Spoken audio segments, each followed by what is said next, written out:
नमस्कार, मैं हूं पवन त्यागी। दिल्ली के जंतर मंतर पर पिछले काफी दिनों से कुछ रेसलर खिलाड़ी धरना और प्रदर्शन कर रहे हैं, जिसमें फोगाट परिवार प्रमुख रूप से है। यह धरना मार्च के महीने में भी हुआ था और ये गंभीर आरोप लगाए गए थे कि जो कुश्ती खेलने वाली महिला खिलाड़ी हैं, उनका फेडरेशन के अध्यक्ष समेत बाकी कोच ने यौन शोषण किया है। इसको लेकर के बबीता फोगाट ने कई बार मीडिया में भी ये जब बोला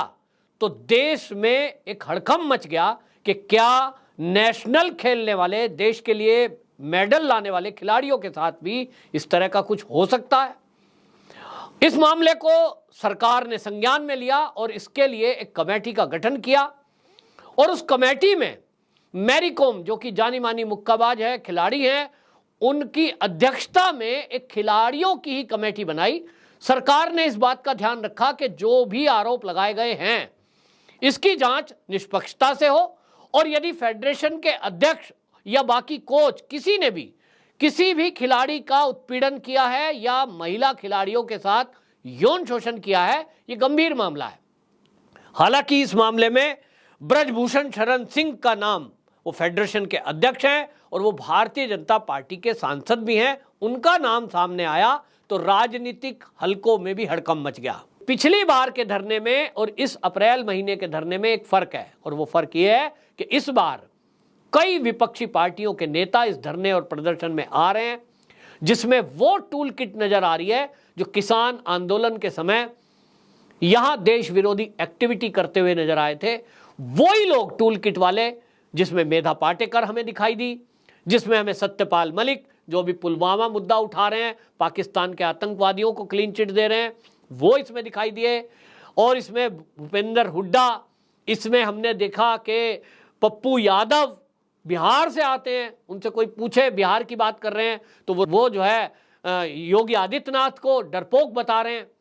और इस तरह से विपक्षी नेताओं का एक जमावड़ा वहां दिखाई दे रहा है जंतर मंतर पर। आम आदमी पार्टी के नेता वहां प्रमुखता से आ रहे हैं और एक ऐसा चैनल जो वामपंथियों का चहेता चैनल है, आम आदमी पार्टी का चहेता चैनल है, इसको प्रमुखता से दिखा रहा है और केवल एक तरफा रिपोर्टिंग कर रहा है। तो शक पैदा होता है कि कहीं ना कहीं ये ब्रजभूषण शरण सिंह के सहारे मोदी को घेरने के लिए कहीं एक टूल किट तो नहीं है। पहला धरना याद करिए तो कुछ विपक्षी पार्टियों के नेता जंतर मंतर पर जाकर इन खिलाड़ियों के साथ शामिल होने का कुछ अभियान चला रहे थे, जिसको इन खिलाड़ियों ने ही दरकिनार कर दिया। वहां पर वृंदा करात पहुंची थी, उनको, मेधा पाटेकर को वहां से इन खिलाड़ियों ने यह कहकर वापस कर दिया कि यह खिलाड़ियों का अंदरूनी मामला है, यह राजनीतिक मंच नहीं है और इसलिए इस मामले में हम खुद सरकार से जांच की मांग कर रहे हैं। अध्यक्ष इस्तीफा दे और यौन उत्पीड़न के केस में उनके खिलाफ एफआईआर दर्ज हो, हमारी मांग ये है। और चुनाव नए तरीके से हो फेडरेशन का। आपको बता दूं, फेडरेशन का जो कार्यकाल है वो अप्रैल महीने में खत्म हो रहा है, यानी नया चुनाव उसका आना ही था। तो उसके जस्ट पहले जब ये बातें उठी, ये जो फेडरेशन के अध्यक्ष हैं ब्रजभूषण शरण सिंह, इनसे फिर पूछा गया तो इन्होंने पत्रकारों को जो जानकारी दी, उन्होंने कहा कि यदि यौन शोषण के आरोप सही निकलते हैं तो मैं आत्महत्या कर लूंगा, क्योंकि मैं ऐसे जीवन में जी नहीं सकता आरोपों को लेकर। और उन्होंने कहा कि ये सारे आरोप राजनीति से प्रेरित हैं और क्योंकि फेडरेशन में मैंने कुछ नियम, कायदे, कानून में बदलाव किया है, खिलाड़ियों की मनमानी पर अंकुश लगाया है, अनुशासन को बढ़ावा दिया है और मैंने फेडरेशन में आने के बाद इस बात का विचार किया है कि अभी तक कुश्ती के खेल में केवल हरियाणा के खिलाड़ियों का वर्चस्व था। वहीं के खिलाड़ी खेलने जाते थे, हरियाणा की ही टीम ज्यादातर खेलने जाती थी, जिससे पूरे देश के खिलाड़ियों का प्रतिनिधित्व हो ही नहीं पाता था। तो उन खिलाड़ियों के साथ ये अन्याय है जो भारत के अन्य किसी राज्य में कुश्ती खेलते हैं। ब्रजभूषण सिंह ने कहा कि मैंने कुछ बदलाव किए और ये बदलाव थे खिलाड़ियों की मनमानी के, क्योंकि खिलाड़ी स्पॉन्सरशिप प्राप्त कुछ कंपनियों के बेस पर विदेशों में ट्रेनिंग लेने जाते थे और उन्हीं कंपनियों के लिए स्पॉन्सरशिप के माध्यम से वो खेलते थे।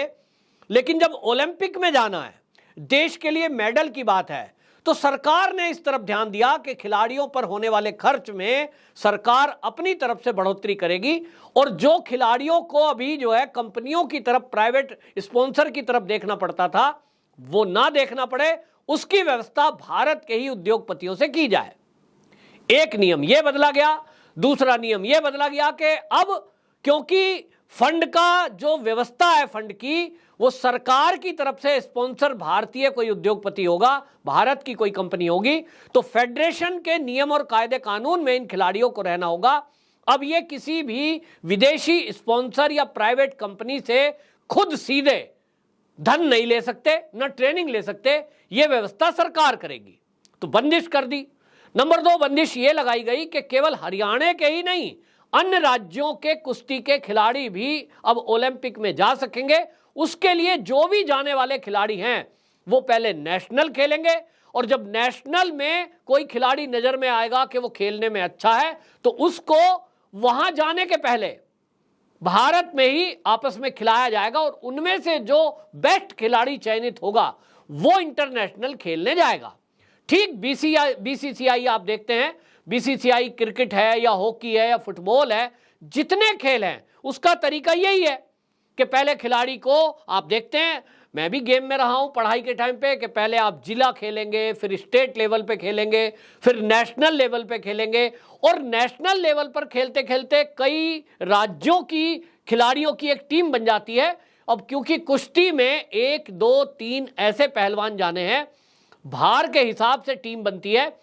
तो इसलिए तय किया गया कि बाकी राज्यों के खिलाड़ी भी खेलेंगे। तो वो कैसे खेलेंगे? जब हरियाणा से जो वर्चस्व है पूरा, उसको खत्म करके तय कर दिया जाए कि हरियाणा के एक टीम मात्र आएगी, हर वर्ग का एक एक खिलाड़ी आएगा। 45 किलो का एक आएगा, 50 किलो में से एक आएगा। तो पहले ऐसा हो रहा था कि हरियाणा से ही 6 टीम आती थी, यानी 6 खिलाड़ी आते थे, हर वर्ग का एक। अब ये फेडरेशन के अध्यक्ष जो थे, इन्होंने विचार किया कि भाई अगर हरियाणा से ही 6 टीम आ जाएगी तो बाकी राज्य का प्रतिनिधित्व कैसे होगा, और इसलिए इन्होंने तय किया, हरियाणा को यह कह दिया स्टेट फेडरेशन को कि आप अपना कोई एक खिलाड़ी चुन करके हमें दे दें। इसी तरह उत्तर प्रदेश को कह दिया भाई एक खिलाड़ी आप दे दें। इसी तरह कर्नाटक को कह दिया कि एक खिलाड़ी आप दे दें। अब ये सारे जब नेशनल खेलेंगे, हर राज्य का एक एक खिलाड़ी आएगा, केवल एक टीम। तो इसमें से इंटरनेशनल खेलने के लिए जो खिलाड़ी जाएंगे, सोचिए वो कितने बेहतरीन होंगे।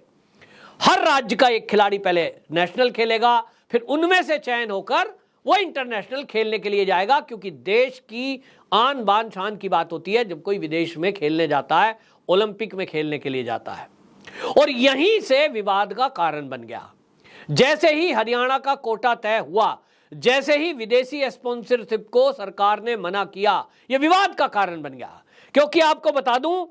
जो सूत्र हैं उनका कहना यह है कि हरियाणा के खिलाड़ियों के पीछे कोई एक कंपनी है, उसका मैं नाम का खुलासा नहीं करूंगा क्योंकि मेरे पास उसके कोई पुख्ता सबूत नहीं है, लेकिन कहा जा रहा है कि बहुत बड़ा एक नाम है स्वदेशी प्रोडक्ट के नाम पर, और वो ये चाह रहे थे कि स्पॉन्सरशिप मुझे मिल जाए तो वो खिलाड़ियों को अपने हिसाब से अपने प्रोडक्ट के विज्ञापनों में यूज करें और वो स्पॉन्सरशिप करें। जबकि सरकार ने तय ये किया कि कोई भी खिलाड़ी अपने स्पॉन्सर पर निर्भर ना रहे, स्पॉन्सर करेगा तो खिलाड़ी को बाउंड कर देगा, और देश की बात है तो कहीं ना कहीं देश उस पर खर्चा करे और देश के खिलाड़ी देश के लिए खेलें, उनका खेल पर ध्यान हो, ना कि उनके पीछे जो पैसा खर्च हो रहा है उसके लिए वो दर दर की ठोकरें खाएं या खुद व्यवस्था करें। और इसके लिए आपको बताता हूं कि जो सरकार है उसने 2018-19 के लिए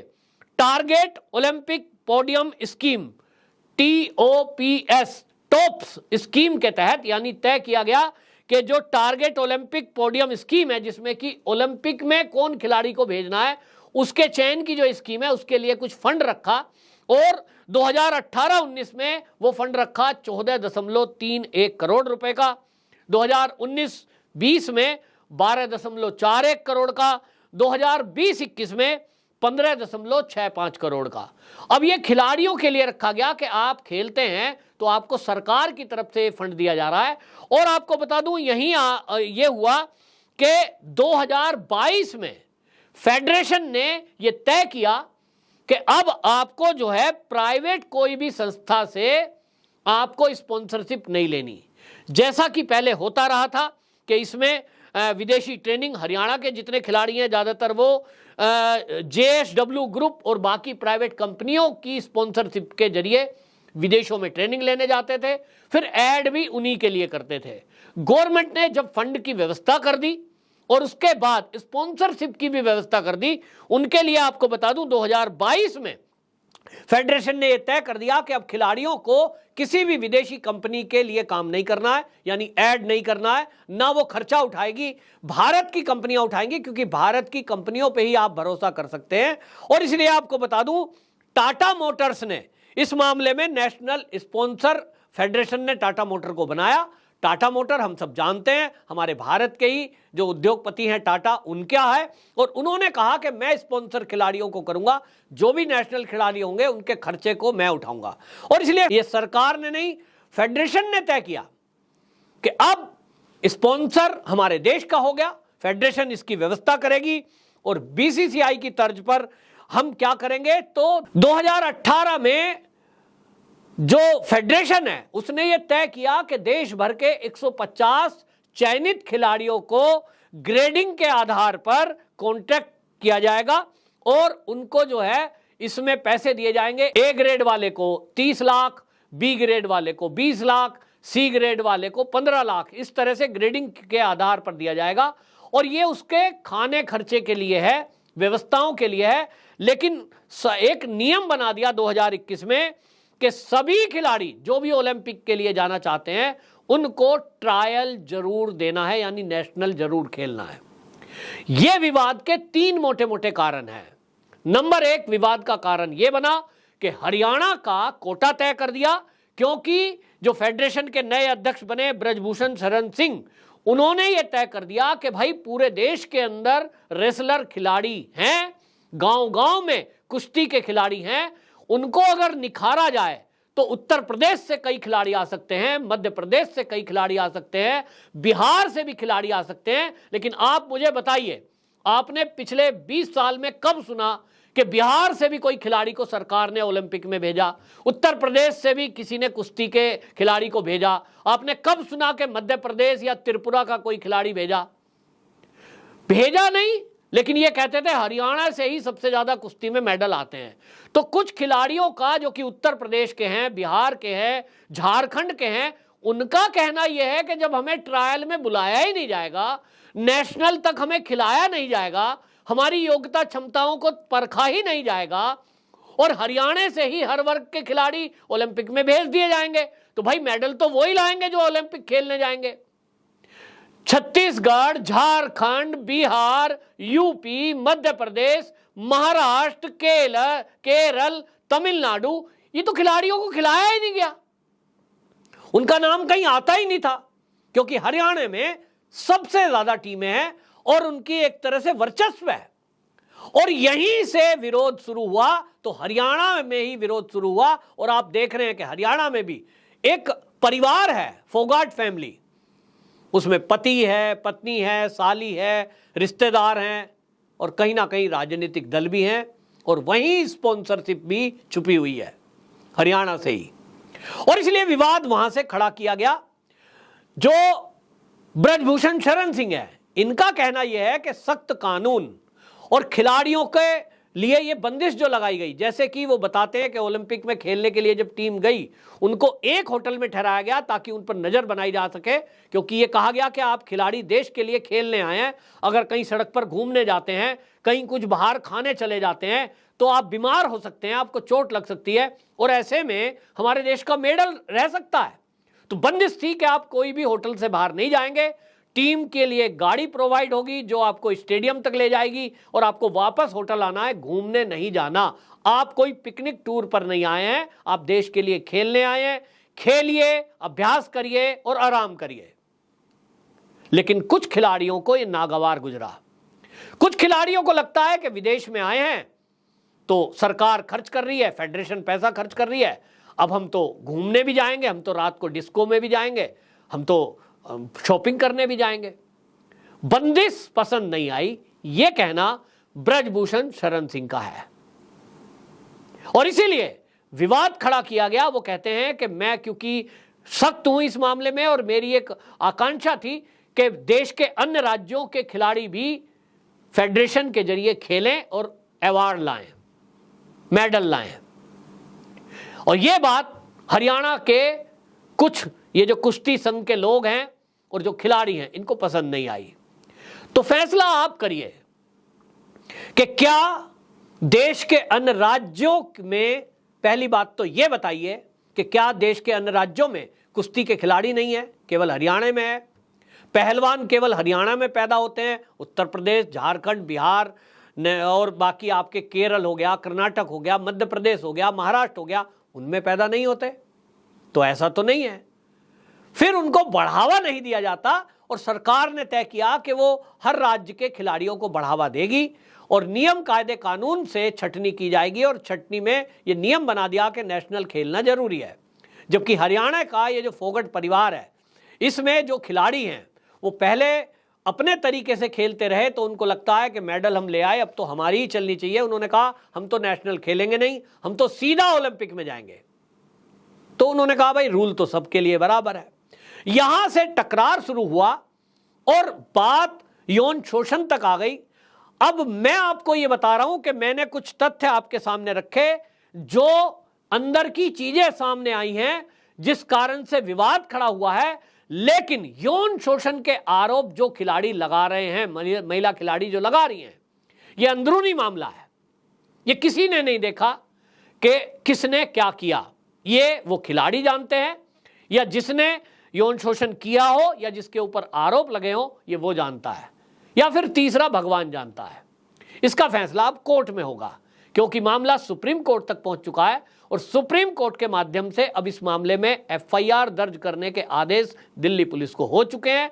पहले इसमें सरकार की मंशा ये थी कि एफआईआर दर्ज होने के पहले कहीं ऐसा ना हो कि कोई राजनीति की जा रही हो और राजनीति के चलते फेडरेशन के जो ये चेयरमैन है इनको टारगेट किया जा रहा हो और इनको हटाने के लिए ये सारा किया जा रहा हो, जैसे कि ब्रजभूषण सिंह कह रहे हैं। ब्रजभूषण शरण सिंह पहले दिन से कह रहे हैं कि ये मेरे खिलाफ एक षड्यंत्र किया जा रहा है ताकि मुझे हटाया जा सके और हरियाणा के ही किसी व्यक्ति को फेडरेशन का चेयरमैन बनाया जा सके ताकि हरियाणा के खिलाड़ी अपनी मोनोपोली जैसे पहले चलाते आए थे वैसे चलाते रहें और देश के अन्य राज्यों के खिलाड़ियों को मौका ना मिले। क्योंकि जो इन्होंने नियम बनाया वो ये कि हर राज्य केवल एक टीम भेज सकता है, जबकि हरियाणा पहले से 6 टीम भेजता आया था, हर वर्ग की एक, तो दूसरों का नंबर नहीं आता था। अब इन आरोपों की जांच न्यायालय करेगा कि आरोप लगाने वाली जो लड़कियां हैं खिलाड़ी वो सही बोल रही हैं या ये फेडरेशन के जो पदाधिकारी हैं या ब्रजभूषण शरण सिंह जो कह रहे हैं वो सच है। इस पर मेरी कोई टिप्पणी नहीं है क्योंकि मुझे इसके बारे में कोई जानकारी नहीं है और मामला जब कोर्ट में पहुंचता दिख रहा है, एफआईआर हो गई है, तो अब पुलिस इन्वेस्टिगेशन करेगी। लेकिन गवर्नमेंट का कहना यह था, यानी कि जो अनुराग ठाकुर हैं केंद्रीय खिलाड़ी मंत्री, वो खेल मंत्री, ये कहते थे कि भाई हमने इस मामले में दखल अंदाजी नहीं की और हमने खिलाड़ियों की ही एक टीम बनाई, एक समिति बनाई और उसमें आपको बता दूं बॉक्सर मैरी कॉम उनकी अध्यक्षता में, तीर अंदाज जो है डोला बनर्जी, बैडमिंटन खेलने वाली अलकनंदा, फ्री स्टाइल कुश्ती वाले योगेश्वर दत्त और वेट लिफ्टर महासंघ के अध्यक्ष सहदेव यादव और 2 इसमें वकीलों को भी रखा गया और इन लोगों को यह कहा गया कि निष्पक्षता से आप खिलाड़ियों की बात सुने जो ये आरोप लगा रहे हैं। इसके बाद जो निष्कर्ष निकले उसके आधार पर आप अपनी रिपोर्ट सबमिट करिए। इस कमेटी ने सभी आरोप लगाने वाली महिला खिलाड़ियों को एक एक करके बुलाया और आपको बता दूं कि इस मामले में यह कहा जा रहा है, जो कि खेल मंत्री ने भी कहा है कि इस मामले को लेकर के 14 बार बैठक हुई है जिसमें खुद खेल मंत्री भी बैठे हैं और समिति के लोग, जो ये खिलाड़ियों की समिति बनाई गई, इसमें सरकार का कोई आदमी नहीं था, इसमें बल्कि ये बबीता फोगाट का नाम भी डाला गया। इन्होंने बाद में कहा कि मुझे भी शामिल करिए, हमें भी शामिल करिए, उनको भी शामिल किया गया। बबीता फोगाट खुद इस कमेटी में शामिल थी और इसमें यह कहा गया कि किसी के खिलाफ भी यदि देश के अंदर कहीं उत्पीड़न हुआ है, जैसा कि फोगाट खिलाड़ी ने आरोप लगाया था, उन्होंने बता दिया था कि 1000 जो खिलाड़ी हैं उनके साथ यौन उत्पीड़न हुआ है, तो समिति ने टाइम दिया और 1 महीने का टाइम रखा और कहा कि जिसके पास जो सबूत है या जिसकी कोई शिकायत है वो आए और सबूत पेश करे, ताकि आगे हम फेडरेशन के लिए कार्रवाई करें और सरकार को अपनी रिपोर्ट दें, इस मामले में एफआईआर दर्ज हो। लेकिन आपको जान के ताज्जुब होगा कि लगभग 55 दिन बीतने के बाद भी एक भी सिंगल खिलाड़ी सबूत देने के लिए समिति के पास नहीं आया। ये जो धरना कर रहे हैं जंतर मंतर पर, इनमें से भी कोई महिला खिलाड़ी अपने पास सबूत लेकर नहीं गई और केवल ये मांग थी कि नहीं, पहले एफआईआर हो, फिर ब्रजभूषण शरण सिंह गिरफ्तार हो, फिर वो फेडरेशन से इस्तीफा दें और फिर चुनाव हो। यानी 4 मांग केवल चुनाव का मुद्दा ध्यान में रखते हुए ये थी कि ये ऐसा ऐसा ऐसा करें। तो सब कुछ क्या उनके हिसाब से होगा, जो केवल एक परिवार से आने वाले खिलाड़ी हैं, एक राज्य के खिलाड़ी हैं, या वो होगा जो खिलाड़ियों की समिति बोल रही है, जो पुलिस एक्सपर्ट बोल रहे हैं, और जो पहले हमने कई केस भी देखे हैं कि किसी व्यक्ति पर कोई आरोप लगा दिया और उसका कैरियर बर्बाद हो गया, उसके बाद कोर्ट केस चला 2 साल 4 साल 10 साल, और उसके बाद पता लगा ये तो जो है निर्दोष था, तो ना तो उसका जीवन वापसी आएगा, ना उसका कैरियर वापस आएगा, ना उसकी इज्जत वापसी आएगी। और इसीलिए दिल्ली पुलिस ये कहती थी कि एफआईआर के पहले हम इसकी जांच करेंगे और जांच में इनके सबूत लिए जाएंगे, इनसे बयान लिए जाएंगे, उसके आधार पर यदि लगेगा कि आरोप सच्चे हैं और कहीं कोई सत्यता है, तुरंत एफआईआर करके इनकी गिरफ्तारी की जाएगी। लेकिन ये धरना देने वाले खिलाड़ी अड़े हुए थे कि नहीं, पहले एफआईआर, फिर गिरफ्तारी, फिर इस्तीफा फेडरेशन से और फिर चुनाव नए अध्यक्ष का, यानी हर तरह से अपनी जिद चलाना। तो अब ये आप तय करेंगे या कानून तय करेगा कि सही क्या है। जैसा मैंने कहा, मैं नहीं जानता सच क्या है, लेकिन मेरा मतलब था कि तथ्य आपके सामने आए कि विवाद क्या है। यह मुद्दा है और इस मुद्दे पर आप चिंतन करें। मुझे नहीं पता कि वो खिलाड़ी सच बोल रहे हैं या ब्रजभूषण शरण सिंह सच बोल रहे हैं, लेकिन किसी एक आरोप पर, किसी एक व्यक्ति को किसी एक आरोप के कारण दोषी मान लेना और एक तरफा उसके बारे में रिपोर्टिंग चला देना, न्यूज़ चला देना, यह भी कहीं ना कहीं ठीक नहीं है। क्योंकि पिछले कई घटनाओं में हमने देखा है कि देश विरोधी ताकतें किस तरह से नैरेटिव चलाती हैं। पहले एक न्यूज़ लॉन्च की जाती है, फिर उस पर विपक्षी पार्टियां हल्ला गुल्ला करती हैं, फिर उस पर चर्चा चलाई जाती है और एक नैरेटिव सेट कर दिया जाता है। इस तरह से कई घटनाएं हमने देखी हैं। लेकिन अब सोशल मीडिया का जमाना है, तो ये जरूरी है कि जो सच है वो जनता के सामने आए और जो दोषी है उसके खिलाफ सख्त से सख्त कार्रवाई हो, चाहे वो कितने ही बड़े सांसद क्यों ना हो और कितनी भी बड़ी पार्टी से क्यों ना जुड़े हो। लेकिन अगर ब्रजभूषण शरण सिंह सच बोल रहे हैं और वो निर्दोष हैं, तो ऐसे खिलाड़ियों के खिलाफ भी कानूनी कार्रवाई होनी चाहिए, जो किसी का कैरियर और किसी की राजनीति और किसी का परिवार नष्ट करने के लिए फर्जी आरोपों का सहारा या किसी टूल किट का हिस्सा बनकर कुछ राजनीति कर रहे हैं, कोई एजेंडा चलाने की कोशिश कर रहे हैं। आपकी क्या राय है, कमेंट बॉक्स में जरूर बताएं। वंदे मातरम।